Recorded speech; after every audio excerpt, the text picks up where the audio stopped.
Good afternoon, and welcome back to CCP's continuing coverage of Alliance Tournament XIV here on EVE TV, live on Twitch. ETV, home of the ATX IV. Never send to know for whom the bell tolls. It tolls for thee. Joining me at the desk, none other than the illustrious player commentator Chesser, returning to the Alliance Tournament desk for the second year in a row. And of course, there in the end, CCP Larrikin, here to delight us with his unique perspective on all things Alliance Tournament. Gentlemen, thanks for being with us today. Good day. Howdy. I'm shocked by the juxtaposition. Just trying to shake it up on you, Antiquarian. I'm shaken, as are our participating teams. Today, we are down to the final 8. 8 teams, and in this first part of the day, 6 of them will go head-to-head to determine who will move forward and assure themselves a place on the podium, which will be determined tomorrow in the championships, also broadcast here on EVE TV on Twitch. Our first matches coming up today as the schedule proceeds: Exodus versus the Phoebe Freeport Republic, followed by Northern Coalition versus the Paisti Syndicate. The winner of those matches, the winner of Exodus Phoebe, will go up against We Form Volta after a short break, and the winner of NC Dot versus Paisti Syndicate will face off against the Afterlife. And then following the conclusion of those matches, we will begin 2 best-of-3 series. The first in the upper undefeated bracket, Pandemic Legion versus the Tuskers. Both of those teams have already secured themselves at least a third-place finish this year at the Alliance Tournament. Both Tuskers and Pandemic Legion undefeated so far, and ready to move forward. I say undefeated. Tuskers did drop one fight in their match against Afterlife before clocking to the repeat Paladin strategy. Questionable, Afterlife, questionable. Of course, Pandemic and Legion in the undefeated bracket, that series interspersed with matches that will be determined by 121 and 122. That's the We Form Volta and Afterlife matches that are happening in just a few short minutes, in just a few hours here. 1 hour, those matches kicking off at 1600. Chesser. Yes. Stop me from talking. No, I mean, tell me about what we're seeing today and what you expect to see from these teams. Yeah. So today we actually have a really good set of matches for you, especially right away. Exodus versus Phoebe. And Phoebe's kind of this, again, like a Cinderella team. They've only been in the Alliance Tournament for 2 years, lots of fresh pilots, and they have been making savagery of the losers bracket and just plowing their way up it. I think they're gonna have a tough time with Exodus, but I'm kind of excited to see some fireworks fly. I think there's a lot of favorites pushing to Exodus, but Phoebe Freeport so far has been surprising a lot a So I just think everyone's been underestimating them. Look, I really hope Phoebe win this, but I think the only chance that they have of winning this is if everyone sort of predicts Exodus as the winner, then they're almost guaranteed to just sail through. Precisely. To their credit, Phoebe has been coming out on top of a lot of really hairy, tight, very close games. If you guys want to see some exciting Alliance Tournament matches, definitely look back in YouTube, check out Phoebe's run, look at their matches. They're close, they're exciting, they're definitely fun to watch. Exodus, on the other hand, it's just been, complete killing fields. Every single game they just slaughter until they came up against Afterlife, where they were actually beheaded. But other than that, Exodus has looked, I think, a lot stronger, minus the one match that they dropped to Afterlife, than Phoebe has coming through the tournament. So that's why I think that, Phoebe dealing really good, kind of like moving through where there was a lot more, peasant teams and all of that, where Exodus, I think, just seems stronger. And when they're going to actually play a quote, real team like Exodus, it's going to be interesting to see how they perform, if they can handle the pressure. A top-tier team. Indeed, a top-tier team like Exodus. But, that's still it needs to be determined. Phoebe's done incredibly well so far. What do you think distinguishes Phoebe from Exodus, given their previous matches? What really stands out to you as Exodus knows what they're doing here? They're at the absolute top tier. Sorry to keep repeating that. Indeed, Chester. indeed. Yeah, it's fine. It's well, fine. Phoebe- It only stings a little bit now. Let's not let you dig that in anymore. The match is just about ready to go. The bands will be announced as we go to the field. We're having a bit of a problem here bringing the bands up on our screen, but what we will have is on the tournament UI, the bands available on either side there. So without that information, just really quickly, who do you pick in this particular fight? Exodus. Exodus. They're going for Exodus here on the desk, and we'll go to Garayan Wassenaar and Zarvox Toral in the booth for this match 119 of Alliance Tournament 14. Ladies and gentlemen, welcome to the booth. I'm Zarvox with Garayan for this, the first match of the final weekend of the Alliance Tournament 14. Garayan, how you going? I'm doing pretty good. Went hit the hot springs yesterday. I'm feeling a little different. Good. Good to hear, mate. Good to hear. So let's have a quick look at this lineup that the two teams have fielded. We see Exodus with double Bargas, Floon, Cyclone, Augura, Hyena, double Purifier, Vigil, and Cruor. And on to Phoebe. Yeah, Phoebe's bringing that quad Navy battlecruiser crop that we've seen a lot with a Fleet Hurricane, Harbinger, Brutix Navy, X-Quir, double Ashermoos, and 2 Purifiers, banning the Belgorn and the Onyx, while Exodus banned the Guardian and the Oneros. So it looks like we've started, and here we go. The match has begun. Neither teams have started burning in. As a matter of fact, Exodus are burning slowly away, and there's a quick loss of the Hyena on Exodus's side. A quick loss. They're starting to focus down the Executor of Phoebe, Freeport Republic, trying to remove that logistics from the side of Phoebe. But a quick loss there from that Hyena. The second Cruor of Exodus is tackled, neutered, painted, and taking substantial damage. And he's down as well. That's a good trade for Phoebe. Miss. That's a good Wow, this could be an upset. Yeah, and so still, this is something we've been seeing a lot from these Navy battlecruiser comps, is that they've been murderous on support. And as you can see, Exodus has lost a Hyena and a Cruor. Just gone down for the Executor of Phoebe, Freeport Republic has gone down. So Phoebe is now without reps, without any repairing ability. A Purifier also starting to go down on Phoebe's side. Yeah, it's gotten caught in some reps, and it's probably caught some distance, obviously, since the other 2 ships that went down. He's trying to micro-warp away and speed tank a little. And this time up, looks like Purified down. Yep. So we're now 2 for 2. However, Phoebe is obviously without the logistics ship. Both sides seem to be trying to get rid of the bombers on the opposing side. Huge amounts of DPS able to be removed from the field, and there's a second Purifier down on Phoebe's side. Yep, starting to see the skill that Exodus is known for starting to apply itself in this match here. Really starting to see that Exodus is burning their BCs away, but they're still able to apply just fine to the bombers, as you can see. So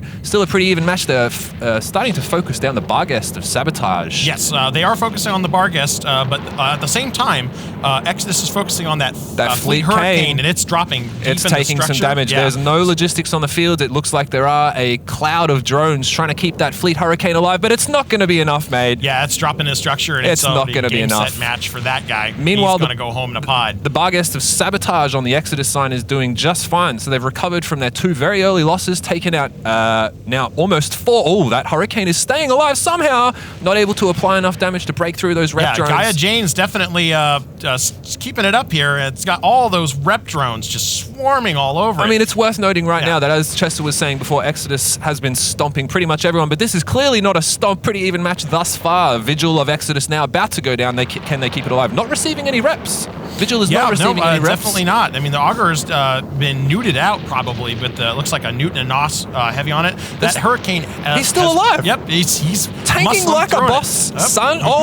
And now there he goes. Okay, it might have just been a reload for all the ships there. That's something that's definitely prevalent with the Barghest comps, depending on what they're loaded with. That Vigil managed to stay alive, so they managed to bring that Vigil back up to full. So let's take a look here to see what they're armed with, and it definitely looks like they're loading rapid heavies. Yeah, they're using rapid heavies. So that's probably why the Hurricane was able to stay up as long as it was. We're definitely seeing Exodus in a commanding position with 4 losses on the side of Freebie. This Augura is in low armor, and there goes that Vigil finally. So they actually switched, Phoebe switched away from the Vigil, and reps were taken off the Vigil, but they switched straight back and volleyed it down. The Augura now of Exodus about to go down. Wow! 4 losses on each side. Once again, this is a Navy hub. But they traded that Navy battlecruiser, so a lot of the DPS trades. There's still a lot of DPS on the field for Phoebe, but it's a lot of DPS on both sides. Yeah, I mean, but Exodus still has its core there with the 2 Barghest, the Fleet all of their and the cores. Cyclone. They're 2 Barghest, the Floon, whereas the The second Navy Harbor of Phoebe is starting to go down. Again, now there's no reps on either side apart from rep drones, which you see now being applied to the Navy Harbinger.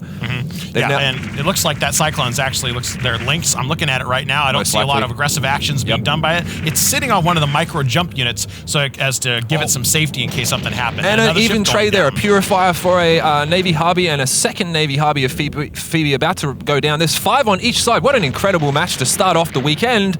Navy Harb is in low armor, but the Barghest seems to be doing just fine. There's no damage being applied really on Phoebe's side. They're not applying very much damage at all. The disparity of losses are starting to take their toll. The purity of the throne skin being ripped off of this Harbinger. It's just all skin. Black. Yeah, it's nice beautiful. Looking, but probably looks better when it's not about to explode. So it's dripping into deep armor now, and it's going into structure. So we should see. Who is this here? Venix probably. He's going to go down. Yeah, his drones aren't going to be able to keep him on, keep him alive. We're seeing a Purifier of Exodus getting focused, but not too much damage being applied from their side. So now we're down to only 2 cores, 2 Navy Brutixes on the side of Phoebe, whereas Exodus seem to be in a fairly commanding position. With their double Barghest and Floon core still up just fine. Their Cyclone most likely providing links and a single Purifier. Speed tanking like a lunatic and staying alive just fine. Yeah, so the thing that was most important is that Exodus, even though they did take some significant attrition in their support wing, were able to keep their major damage dealers. And they're able to, with battle cruisers, even though they're able to keep all of their eggs in different baskets. It lets you not get wiped out completely like that. Now, one core when you left. have 2 Barghests and a Fleet Foon, I mean, that deals pretty good application damage to those fleet battle cruisers. This could be it for Phoebe. Can Phoebe come back from this, Gorion? No. I don't think they can come back. They're down to their last Navy Brutix. They don't have a lot of DPS left on the field. The Ashmu's not representing very much at all. The Purifier and the Barghest that were taking damage on Exodus' side are doing just fine. Yeah, we're seeing good fights in Rokal already. It looks like a pretty, just like mopping up the remnants now for Exodus. But what a fight. And definitely after each of these ships came down, I mean, the one thing that is a huge advantage with this Navy battlecruiser setup is that you can bring a lot of rep drones. And as each one of those ships went down, the amount of damage they could rep just significantly decreased. It's not diminishing returns. It's in fact the opposite. It gets amplified as each loss takes its effect on the team. So the last Brutix is getting chased down. It's only got about 4 drones chasing after it right now. It's just a matter of time. It looks like we're in a reload cycle with the Exodus teams. That's probably why we're not seeing a lot of damage being put out right now. But really nothing that Phoebe can do. But it's worth noting here, Phoebe giving Exodus a pretty good run for their money. Exodus have a habit of stomping most teams thus far in the tournament, and Phoebe's giving them a pretty good fight. Really, I mean, those two early kills from Phoebe really made me think, wow, are these guys going to do it? It wasn't really...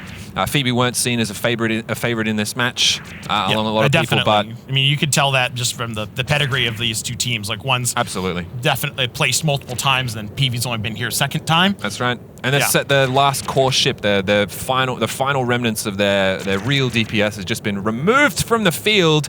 Exodus doing just fine. That Purifier taking a little bit of damage, but really, that's all she wrote. It's just cosmetic, cosmetic damage at this point to what's going on. The Ashamu's breaking much quicker than the Navy battle cruisers here right now. Zent Kroll, being the last member of PFR on the field, is getting swamped, and he's probably going to go down here very quickly. What an incredible run so far by Phoebe. I mean, they're coming up against a team here who has a huge amount of experience, pedigree in the Alliance Tournament, have had amazing results in the past couple of years. So for Phoebe to come this far and give them a pretty good fight with 5 kills, pretty good performance from Phoebe. Well done. Yep, and that's it. 2 minutes and 24 seconds left, and the match is over for Exodus. They win, and we'll send it back to the desk. Thanks for watching.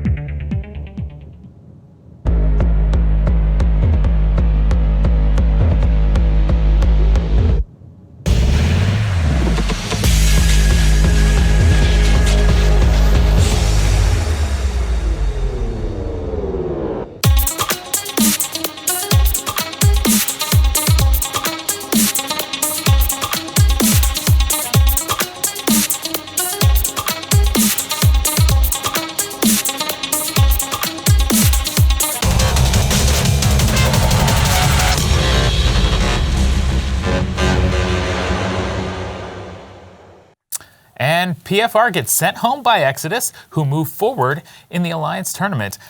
Phoebe just unable to make that battlecruiser comp work for them the way we've seen it work for other teams, and those shield Barghests just dropping damage down. What did you see on the field there, Larrikin? I thought the beginning game was super interesting. Actually, let's talk about the bans really quickly. Maybe you can explain this to me, Chess.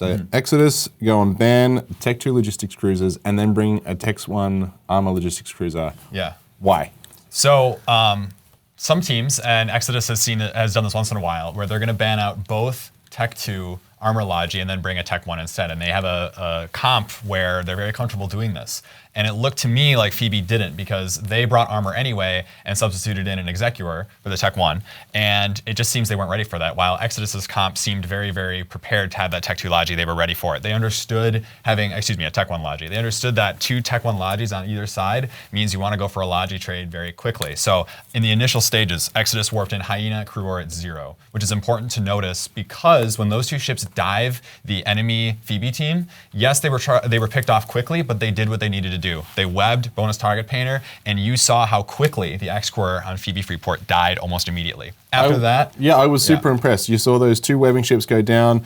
I kind of missed the vigil there for a couple of minutes, and I'm like, how is Exodus still killing everything? They have no application there. I mean, rapid heavies and rapid lights, etc. You can still get so much application out of them, and almost didn't matter that those 2 ships died. No, not at all. It was a really good trade. So you can flex tank Barghests into armor. So armor Barghest with the Fleet Typhoon, as long as you have a little bit of application on a Tech 1 logi, they can headshot it very quickly. And this is where you see teams like Phoebe kind of reaching kind of their limit. They didn't understand that right off the bat. They killed both of the webbing ships immediately, which is good, but they were also at 0, so they were the obvious choice to shoot. But after that, you'll notice Exodus, surgical, going after the complete support wing of Phoebe, leaving the Ashimus alone because they're not really providing a lot of DPS, and that's basically a completely wasted 18 points. Ashimus, even with the reduction in points, still are not very point efficient, so to waste 18 points on 2 of them is a huge, huge loss in your comp.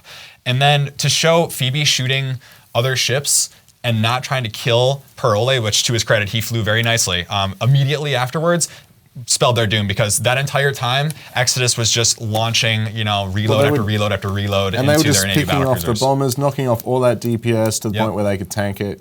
We did see that Hurricane hold on through. Through the reload. But it's a reload. You're like, oh, he's really gonna make it. He's gonna make it happen. He's gonna make it happen until another missile comes out. Exactly. The RHML teams, they need to pick one target initially. They need to kill that target, because if you go through 35 seconds of doing no damage with so many points sunk in DPS and you haven't killed the target, it's devastating. You're going to be really behind kind of the 8 ball in that regard. And they killed their logi, which is good. And let's take a look at how much damage they did do here in the post-match infographic. We can see Phoebe only sending 70 across the line there. Exodus dropping 198,000 damage back onto the Phoebe Freeport Republic.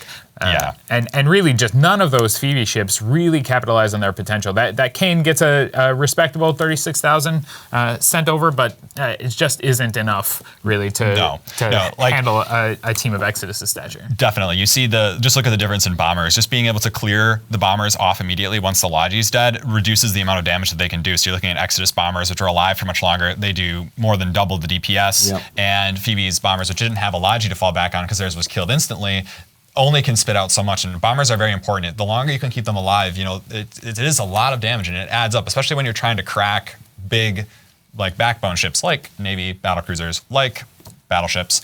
That's really what kind of starts turning this small snowball into a giant avalanche. Well, Exodus just executed their logic and then went straight for their bombers next. They were get rid of that. That's a whole bunch of DPS off the field. Yeah. Really, really good target calling. I have to say, though, I do have to give it for Phoebe, though. I mean, they're a new team. They made it this far. And in no way is that shameful at all. There's just a few things that they still have to learn. And I think next year, they're going to look at these matches, they're going to look at these strategies, and they're going to come back even better. And year 3, they're going to be a team to watch out for, end of story. I mean, they were this year. Look at what they did, final weekend. And they have done well. Year 2 team. Finishing in the top 8